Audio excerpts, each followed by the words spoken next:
I've been getting this question for such a long time about how I tend to get very sharp images posted on my Instagram and how I crop my images to fill up the whole Instagram screen when I'm doing maybe or after doing skin retouching in Photoshop. So this is a tutorial that is going to help you post sharp images and how you can also sharpen your images in Photoshop.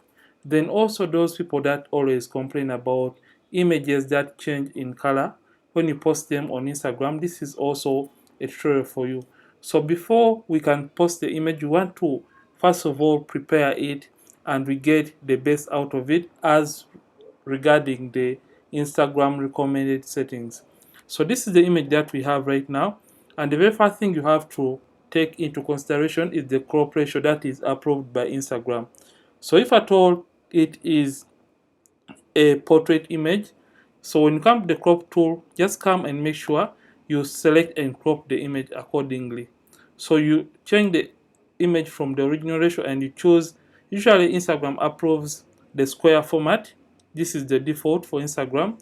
And if at all you want the image to occupy rather the whole screen on the phone when someone is viewing or looking at the image, you have to choose the ratio that is 4 by 5 or 8 by 10. So this is the format for portrait images, and if at all you have a landscape image, it's going to use 16 by 9 rather. So for this case, we just want to use 4 by 5, and you can see after approving the crop settings, just come and hit enter and it's going to crop this, meaning when the person is going to be looking at the image, it is going to be containing all the details and the details are going to be compressed within the image. So don't crop the images from Instagram. Make sure you first of all crop them in Photoshop so that you just directly post them on Instagram so that you can avoid that compression issue.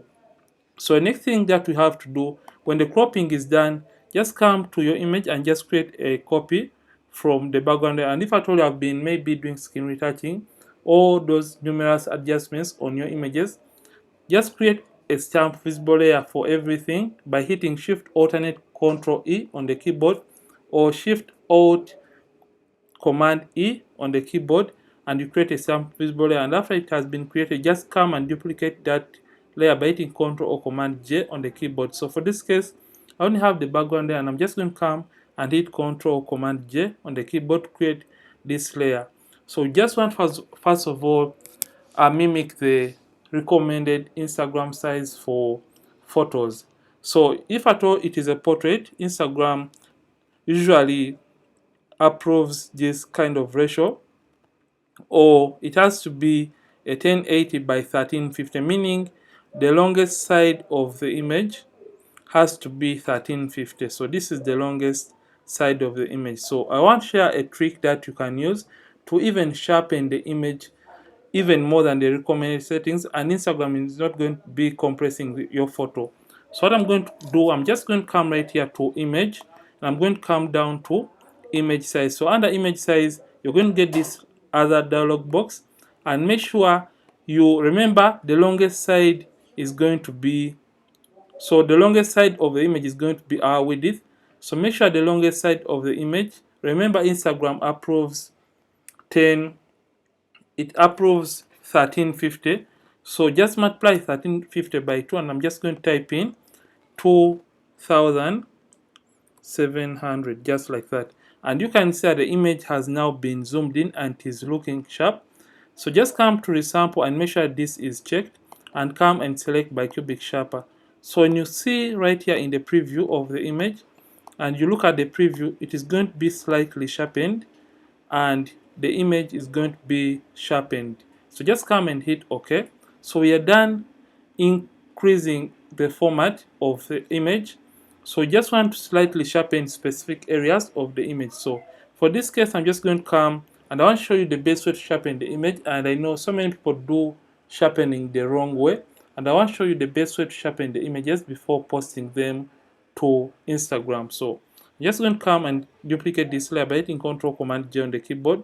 Then come right here to filter, and I come to other, and I come down to high pass. So under high pass, usually I see most people do this mistake. I don't know if at all they are trying to get so much detail or skin texture back in the image, but if at all you get it wrong in retouching, there is a very low possibility that you're going to be getting it in the sharpening process. So sharpening should only focus on specific areas. So usually the radius of your sharpening is going to be at 0.1. So just move the radius up to a point when you're just starting to get the textures or the details in the photo. So 1 is good. If at all I'm to zoom in the image, you can see 1 looks great and we have the details back. So don't overtake the radius all the way up. Don't even exceed 1.5 or even 2. So just come and hit OK. So we have this gray layer. So just come the blend mode and change it from normal and change it to vivid light. So let's see the before and after for the sharpening. Let me just zoom in slightly so that you can see the effect. This is the after, before, after. Just look at how sharp the details have turned out to be. But remember, when you're sharpening the image, you don't want the sharpening to be on the overall image. You don't want to sharpen other areas. For example, the hair. Just look at how sharpened the hair has become, and you can see it even has those halos right here. Just look at those ugly halos on the hair. We don't want to sharpen the hair. We just want specific areas of the portrait to be sharp. So for this case, we just want, for example, the eyes to be right and very sharp, because the sharpness of an image is determined by how focused or how in focus the eyes are. So for this case, we're just going to hold down the alternate key on the keyboard and click on this add new layer mask icon. So alternate, and you click on this add new layer mask icon, and it's going to create a negative mask or a black mask. So we're just going to come right here to the brushes and right click and get the normal brush, and the settings, the hardness is going to be at 0%. Make sure the opacity and the flow at 100%, and make sure you have black and white right here. So in order to reset to have black and white right here, just use these two boxes on this other side, the small boxes. When you left click on them, you can see you have black and white. In order to switch between black and white, use X on the keyboard, and that is going to help you switch between black and white. Just look at this. So, or you can alternatively click on this arrow, and by clicking on it is going to switch between black and white colors. So after doing that, if at all your brush tool is showing like this plus icon, just look at it. Make sure you click on the caps lock key and deactivate the caps lock key. So with that done, meaning the brush is going to be white, and remember, white is going to reveal and black hides in Photoshop. So meaning our white brush is going to be revealing the sharpness that was hidden behind the black mask. So using that brush, just zoom in and now start painting, and you're just going to paint on the eyes, just on the eyes, so that they can look tacked sharp. Just look at that, and now come to this other side and also paint using the white brush to reveal the sharpness that is hidden behind the black mask. So just come and paint just like that. And I just want you to look at the eyes in this case. Just look at the before and after, before, after.